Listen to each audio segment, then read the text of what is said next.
our for Friday training, Distressed and Dutiful. This is going to go over um, caring for aging and potentially difficult parents, um, loved ones, um, maybe people who were your caregivers growing up. Um, and I hope today you find some useful information and also permission for some self-compassion. You guys know that that is my jam. I think we need more self-compassion, especially when it comes to caregiving. And so today's topic may be a little bit, what's the word I'm looking for?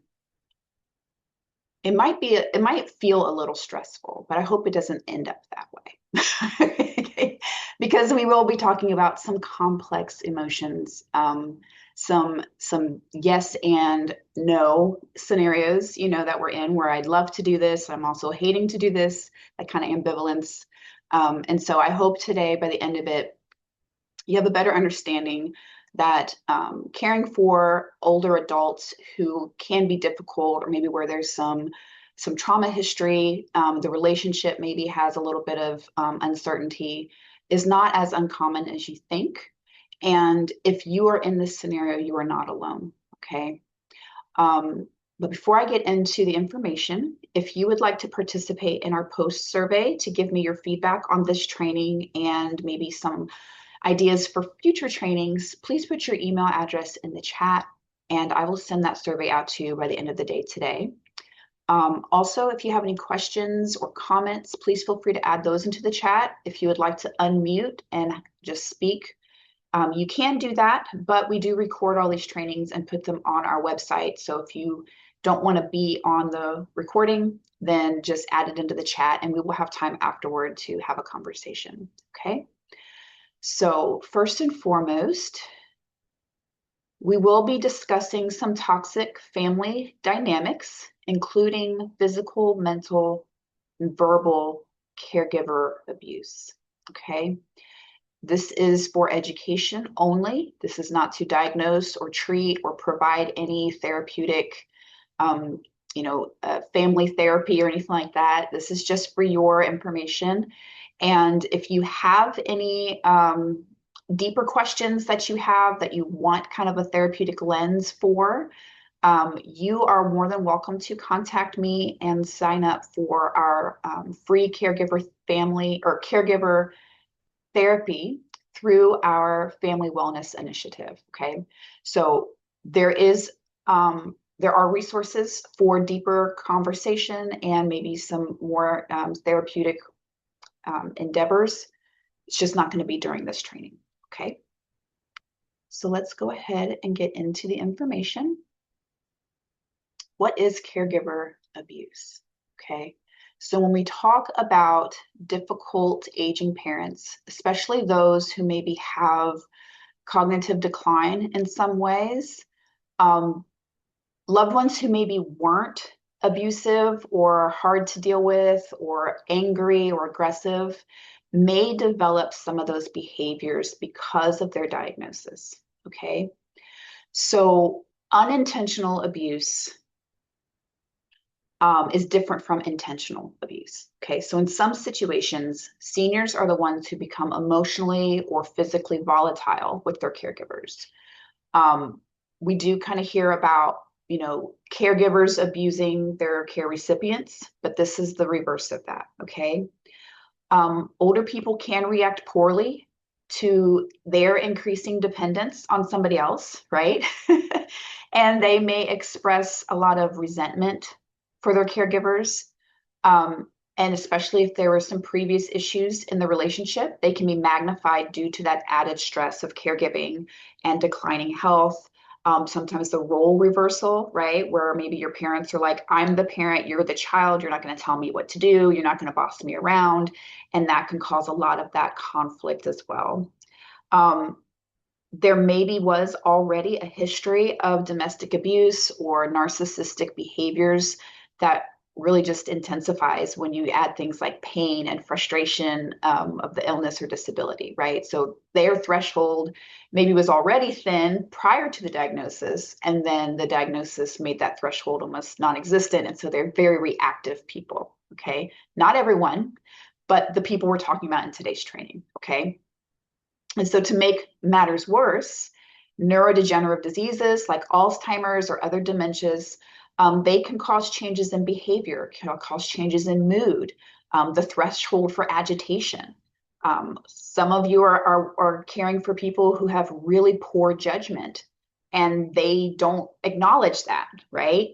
And some of them can even become violent in some of these situations. They're just kind of reacting, right?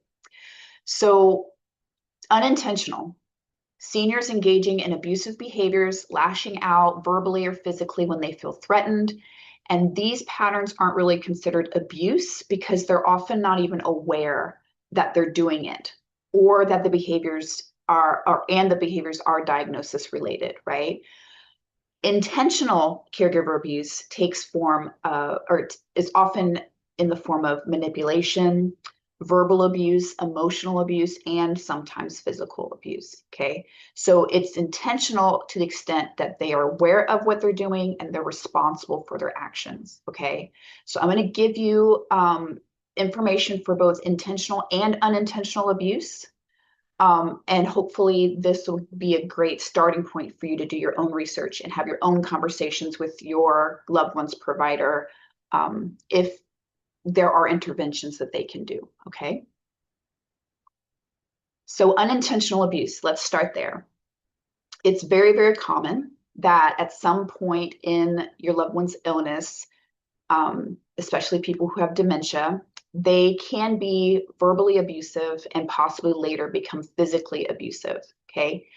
This is because you, as the caregiver, you're trying to provide care and they are resisting, right?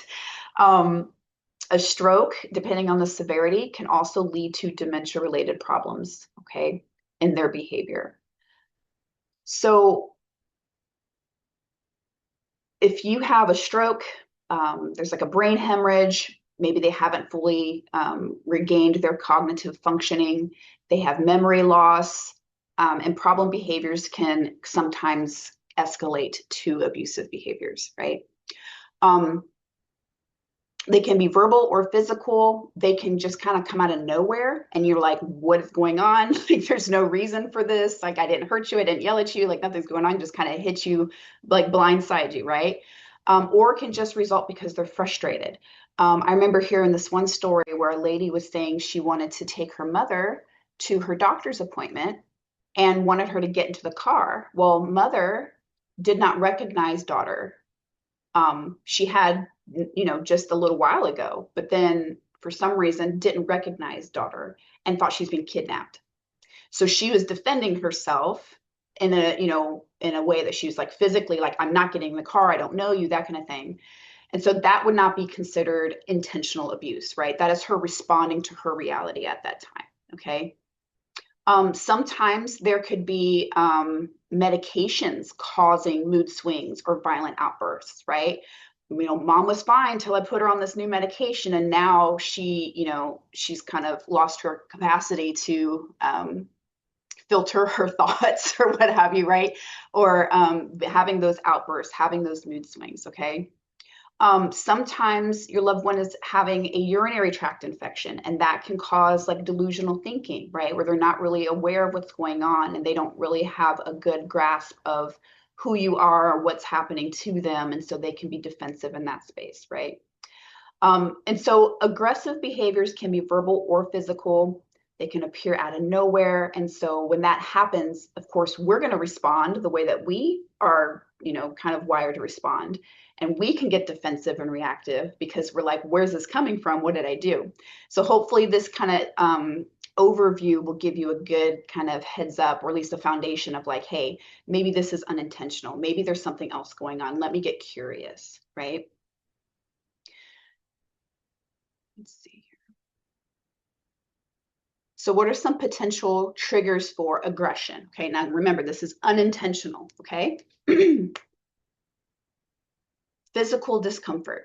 Okay, sometimes your loved one is in pain and they can't really tell you they're in pain, right? They maybe don't realize that it's pain, or they can't verbalize it. Maybe they are like, I don't know what's wrong, or maybe they're like pulling at clothes or something like that, or they can't get comfortable on their own. Um, Maybe they're not sleeping well, so they're cranky because they haven't had any sleep. Um, Maybe they're hungry or thirsty. There's medications again causing these issues, and so they may because they have a loss of cognitive function, they're unable to articulate or identify the cause of that discomfort. And so they're expressing it through physical aggression. Okay. And you can see this in, children as well, not to infantilize an adult, but, when communication, there's a barrier there, frustration can be magnified, and the nonverbal communication becomes the main way of communicating. Okay. Sometimes your loved one is overstimulated, right? There's loud noises, there's a lot of light, there's a very overactive environment, physical clutter, okay? Remember, if your loved one has dementia, their capacity to take in information and translate it has diminished. And so they are more likely to get overwhelmed than they were prior to the diagnosis or prior to this stage of the diagnosis, right?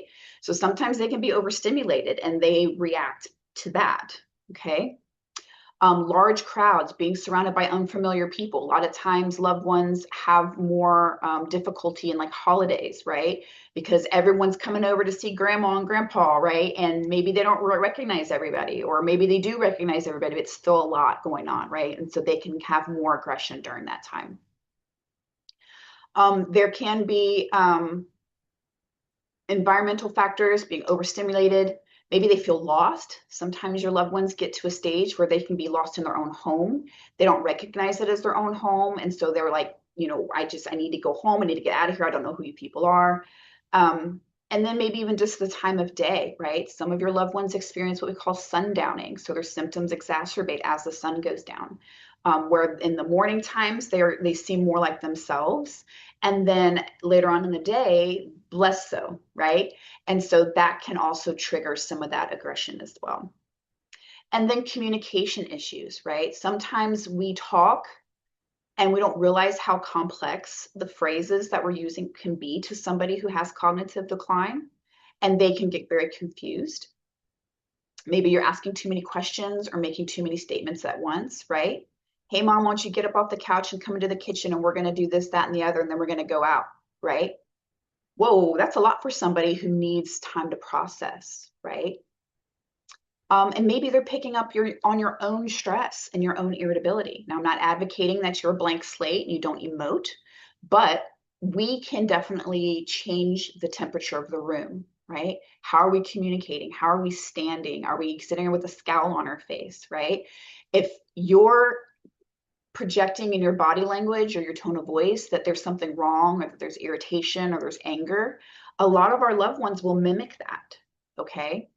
Again, unintentional, right? But it can still impact you in a very real way, whether they mean to or not, right?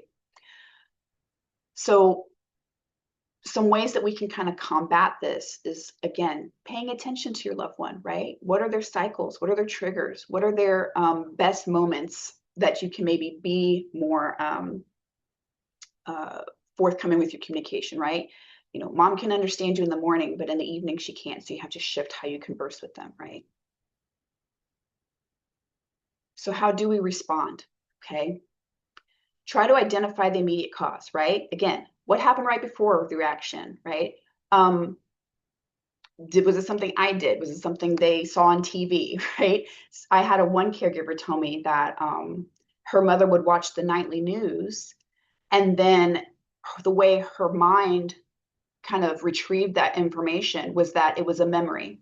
So she would watch, gunfire or robberies or what have you on the news, and her mind would remember it as something that happened to her rather than something she watched on TV. Okay. So just even things like that, like what are they consuming throughout the day? What happened right before the reaction, right? Did they watch something on TV that made them scared? Is the room really dark and they can't find familiar ground because they're having a hard time seeing? Okay. Rule out pain as the cause of behavior, right? Pain can trigger aggressive behavior for somebody who has dementia. They might not know how to say I'm in pain, or maybe they can't locate the pain in their body, but they're having a hard time and they're trying to express that to you, right?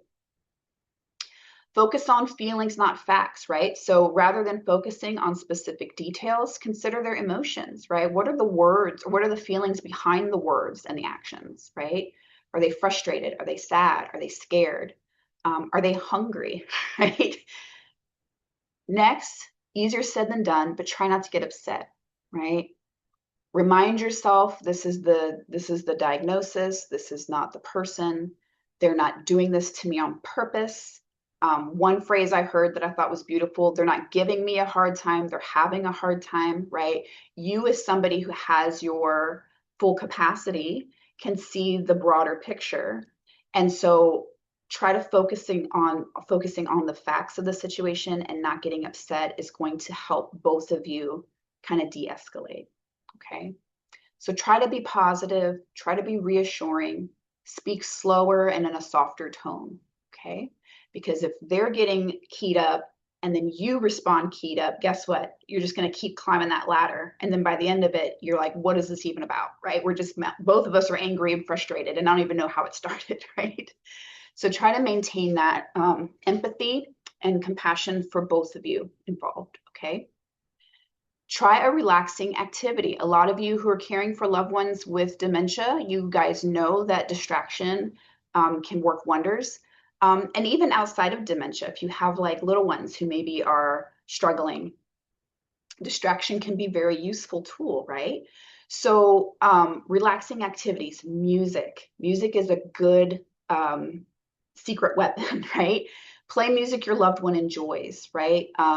We had a music therapist on not too long ago, and she was talking about with dementia patients, put on the music that they listen to in their late teens and early 20s, right? There's something about that time in our lives and the music that we're listening to that really brings us back to who we are as people.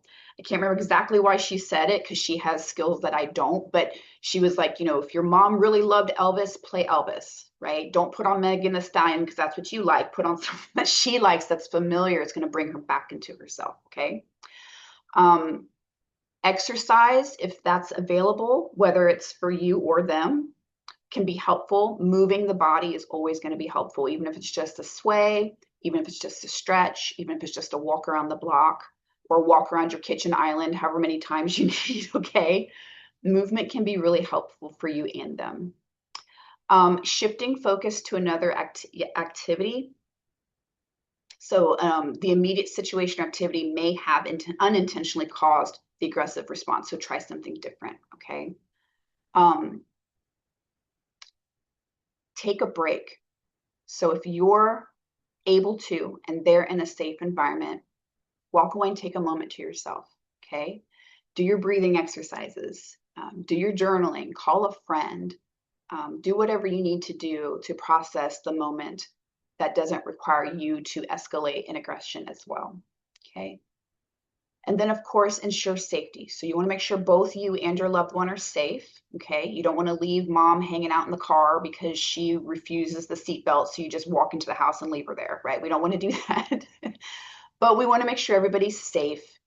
And if they are unable to calm down, enlist help of others, right? Sometimes that's not a possibility, but sometimes it is. Sometimes you can say, hey, I'm getting activated, I'm getting keyed up, let's bring somebody else in to take over that's more calm, and then I'm going to go and do what I need to do.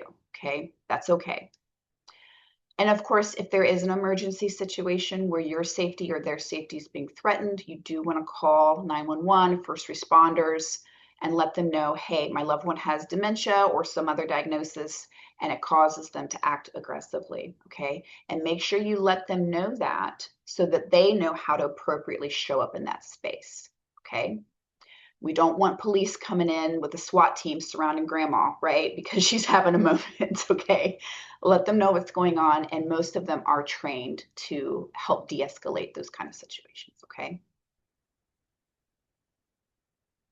All right, now we're going to shift into intentional abuse. And this is where things get a little stickier, right? Because if they're acting aggressively because of their diagnosis and they're confused, or medication's kind of wonky or what have you, we can take that as it is and say, hey, this is part of the diagnosis. This is what they're struggling with. I'm also struggling with it. Like, we're in this together, right? But intentional abuse is a different beast, right? This can take the form of manipulation, verbal abuse, and or sometimes it's a tag team, emotional abuse. Okay. So the abuse is intentional because they are aware of and responsible for their own actions. Okay. So your loved one may have dementia and be acting out. They may not have dementia and they're acting out. But in this case, they're aware of what's happening. They're choosing these behaviors. Okay. But they may not view themselves as abusive, right? Many abusers don't. And sometimes the type of abusiveness might be sudden, but many abusive seniors were that way throughout their entire life, right? If your mother was emotionally distant and manipulative when you're a child, she's probably still going to be emotionally distant and manipulative as an adult, right? When she's a senior.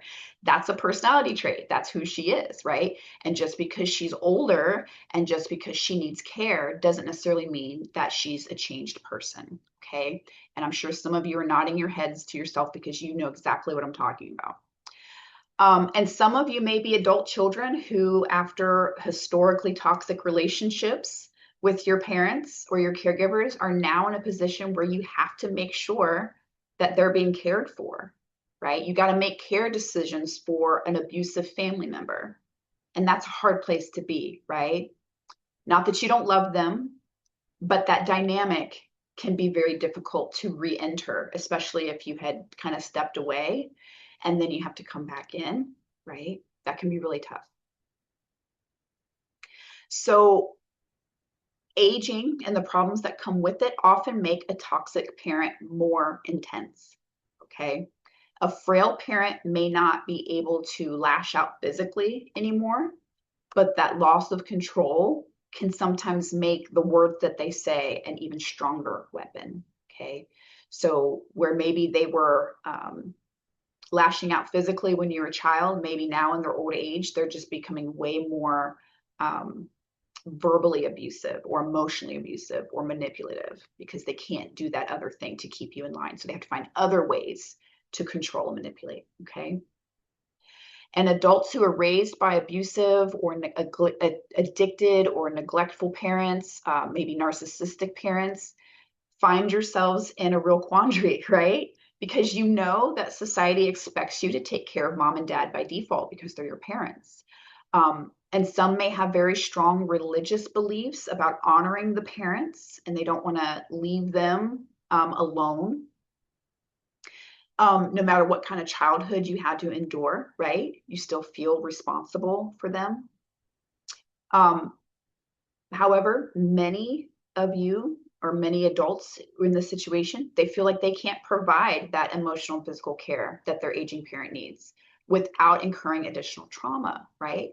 Yeah, I can help dad, but he's so abusive. The cost is too great to my well-being, to my mental health, to my world, right? And that's not selfish. That's just being realistic, right? Not everybody's in this situation, but many people are, right?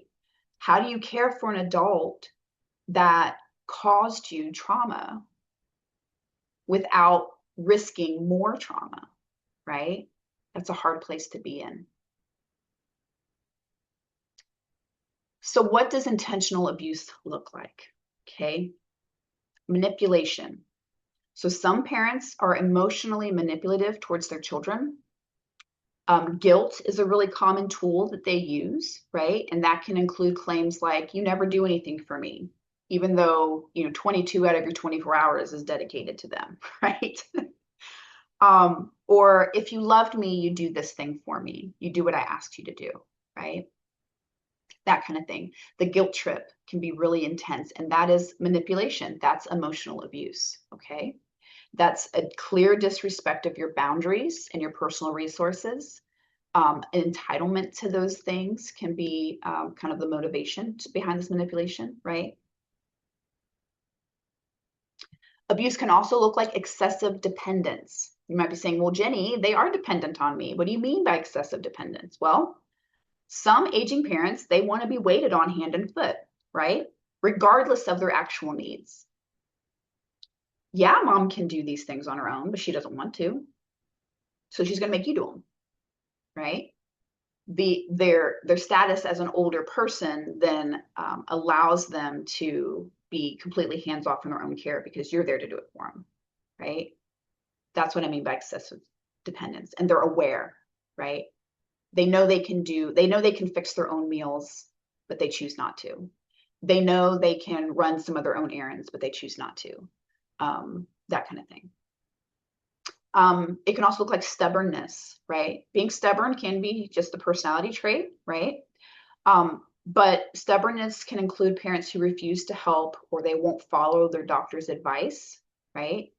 Like when they're told that they have to improve their diet and they refuse, when they're supposed to take medications and they refuse, right? That can impact you. Now, of course, everyone has the right to their own medical choices, right? If your parents don't want to follow a treatment plan and they don't want to follow a doctor's advice, they have every right not to do that. But that stubbornness for you as a caretaker can be very hard because it's like if you're not taking your medication, if you're not doing these things, you're not getting any better, or their decline is going to become much more rapid, and then that's going to fall on you, that kind of thing. Okay. High expectations. So some parents, particularly those who are emotionally immature, expect other people to fix everything. So they're looking for a perfect solution, even when there isn't one, right? Have you been in a situation where, there's a need that needs to be met, you have a solution for it, and for whatever reason, mom or dad is like, nope, I don't like that. I'm not doing that. Figure it out. Figure something else out for me, right? I'm not going to do it, but I'm going to make you do it, right? And you better meet my expectation, right? And there's no reason for that other than the fact that they want to control the situation, right? They want to control you. Being abusive, it's easy to see seniors as vulnerable victims because they often are, okay? However, some are also abusers. And so that could be emotional abuse, anger, and sometimes physical violence, okay? And then the last one is gaslighting. So when someone gaslights you, they're basically just devaluing your experiences, acting like how you feel isn't relevant, and refusing to take responsibility for what they're doing. Have you ever been in a situation with one of your parents, if they're like an abusive or manipulative parent, and you say, hey, when you did this, it made me feel this way, right? I never did that. That never happened. Well, you're overreacting, right? Very dismissive. And over time, that really wears you down, right? So a difficult elderly parent maybe won't show all of these behaviors and maybe won't show them all consistently. And they may have a lot of really good moments, right? And that can make problems really difficult to spot. And to make matters worse, some difficult parents are only this way around you, right? So if you say something, hey, dad has just really been a tyrant over the last week. He's just been really manipulative, really stubborn. He's been name calling, he's been throwing things. And then everyone's like, what? That doesn't sound like him. That's wild. I've never seen him act that way. And then all of a sudden you're the one who's out of touch with reality, right? And so they can seem perfectly reasonable to other people. And so it's natural for you as an adult child to love your parent, right? And want to make sure that they're getting proper care as they age, as they work through whatever diagnosis they may have. But the little kid inside of you most likely still wants your parents' approval, right? We're kind of wired for that in a way. And so when we're denied that validation, even as adults, it can really hurt, right? Again, just because your parents are older and they need care doesn't mean they've completely changed who they are. And if this is how you grew up, this is probably how it's going to end up or how it's going to be, right? And so if you've had a difficult childhood and a troubled relationship into adulthood, How do you care for an abusive parent without incurring that additional psychological harm, right? How do you provide adequate care despite ongoing criticism and verbal abuse or physical abuse even? That's really hard, right? And I'm not trying to criticize anyone's parent, but this is a reality a lot of us face, right? I love mom, but she makes it really hard to take care of her because she's so mean, right? So then what do you do? That can be really hard. One thing we can do is set boundaries. Okay. Now remember, this is for intentional abuse. I'm not talking about dementia related symptoms or diagnosis related symptoms that they cannot help. Okay. This is for those of us who are dealing with parents who are intentionally being this way. Okay. So if you find yourself struggling with caregiving decisions for a family member where you have a complicated relationship, you're not alone, unfortunately. Okay. Fortunately, unfortunately. And you're not a bad child or an uncaring person for having these, yes and no feelings, right? Having these ambivalent feelings like, I love my mom, but I can't stand being around her, right? I love dad, but being around him hurts, right? And so many people are hurt most by their inability to set and maintain healthy boundaries with their loved ones and their other family members. Okay. It is not uncommon for those of you in caregiving situations to kind of be the default carer because you've always been that way. You've always been the one to kind of self-sacrifice and people please maybe a little bit, or you were the path of least resistance. And so like the lion's share of this work landed on you because you were the one that's kind of always stepped into that role. And unfortunately, there's some looser boundaries in a lot of those dynamics, right? Where you say yes when you really want to say no because you feel guilty or you don't want someone mad at you, right? So yeah, maybe dad does want to come and live with you and make your life absolutely hell with his criticisms and demands, and he's refusing to cooperate with his own care plan, right? And after a lifetime of bowing to those demands, you might have actually come to believe that his version of reality, where you have to kind of let him consume your life, right? Because of guilt and obligation and the desire to be a good child and all those things, right? Disregarding your limits and placing their needs above your own, right? In some situations, that's necessary, right? I'm not saying abandon ship because, it's hard, but I'm saying we have to have a balance, okay? So what is a boundary? A boundary is a definite place where your responsibility ends and another person's begins, right?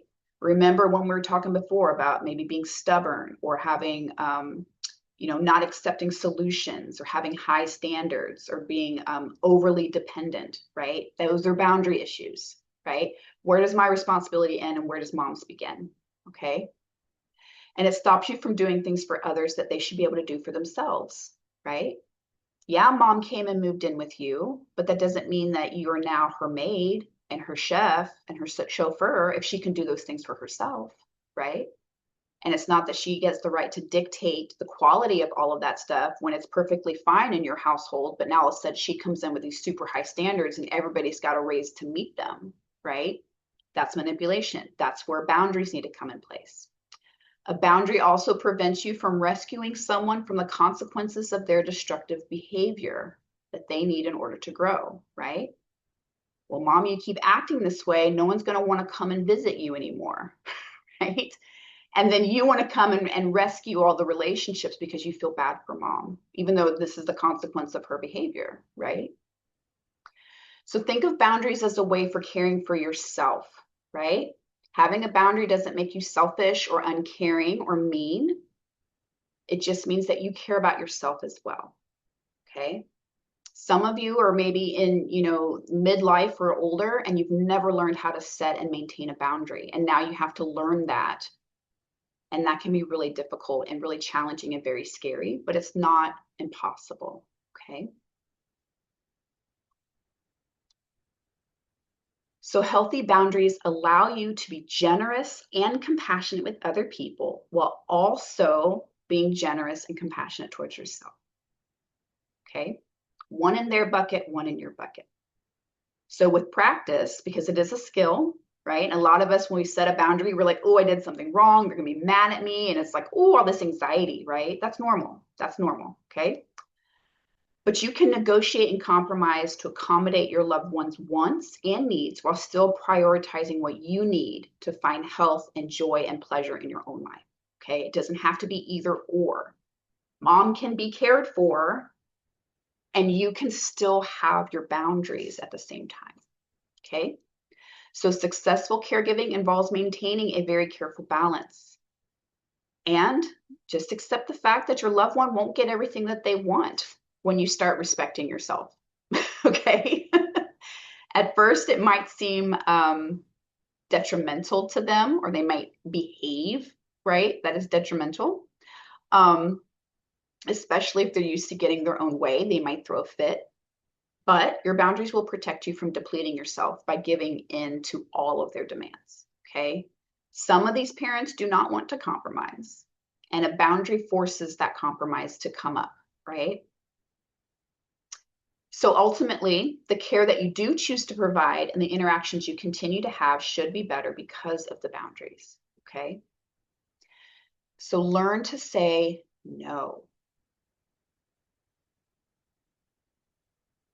Saying no to a parent is really hard, right? Especially since most of us were raised that if you say no to mom and dad, you're getting it, right?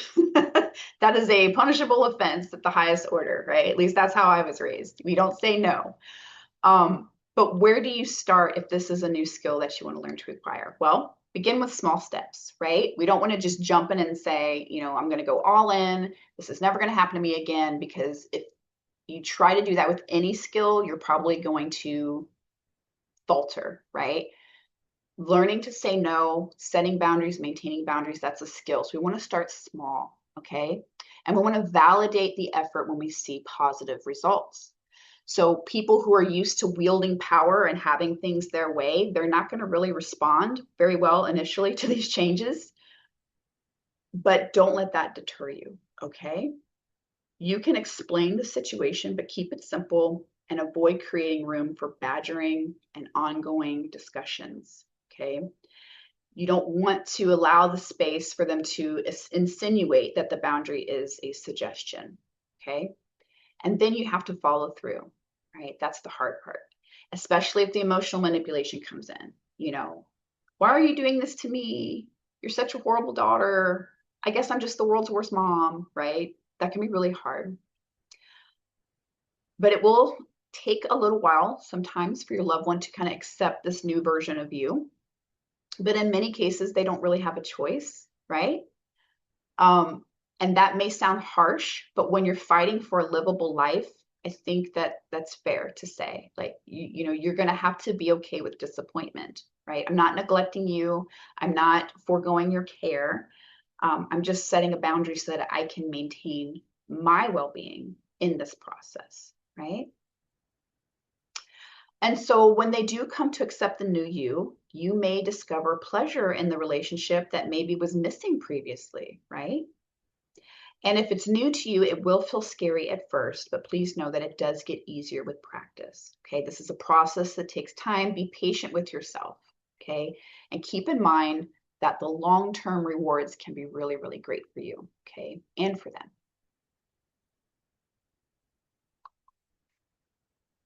So detaching with love. Okay, this is probably in the more extreme circumstances. Okay. Detaching with love was traditionally applied in situations where a loved one was struggling with like addiction, but it can also be used in any contentious relationship, okay? Any relationship where there's friction and there doesn't seem to be any collaboration towards a solution, okay? So by giving up the notion that you can control a dysfunctional person's behavior, you kind of stop allowing them to control your emotions and behaviors, right? I can't change dad. I just have to accept that, right? And it's hard and it takes practice, but detaching can work for a lot of people, okay? So when you acknowledge that you cannot control or satisfy a toxic person, you stop enabling them to be toxic, right?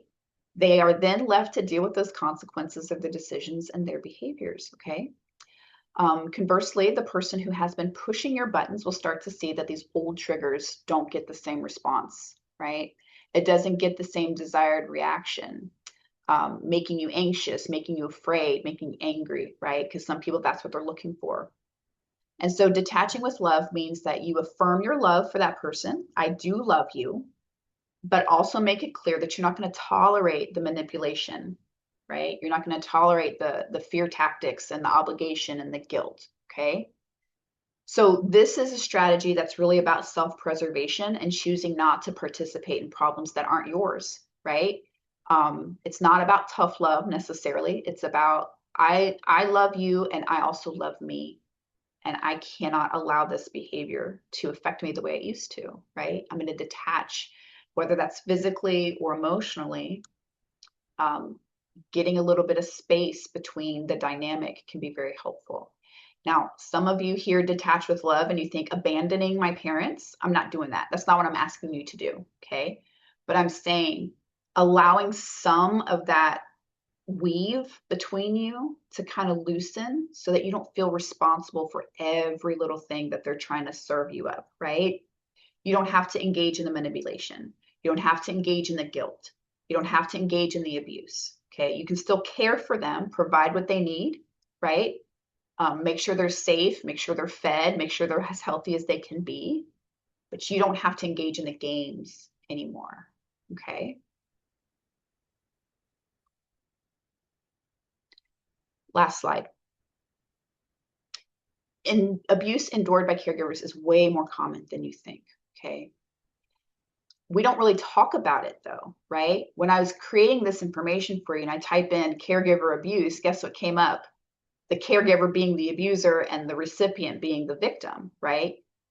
The reverse is what I'm trying to talk about, but there's not a lot of information on it, right? Because most of you don't say anything.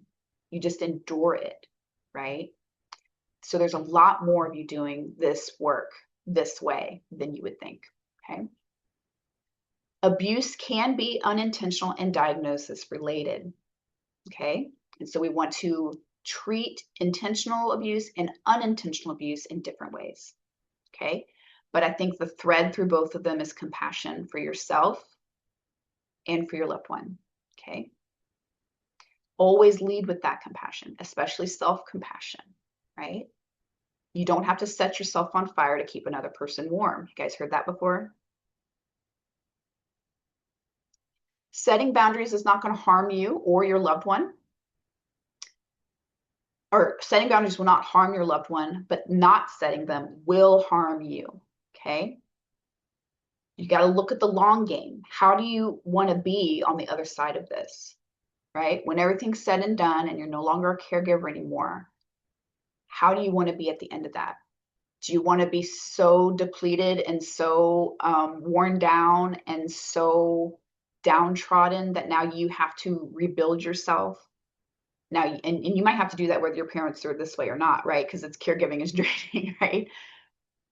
But enduring abuse for potentially years and years on end, it's going to require a lot of repair, okay?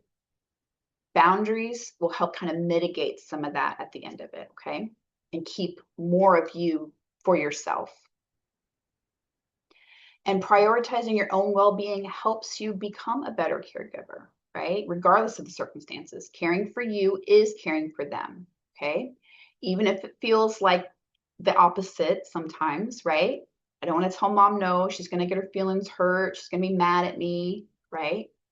But there's only so much of the demands and the manipulation and abuse that one person can endure, right?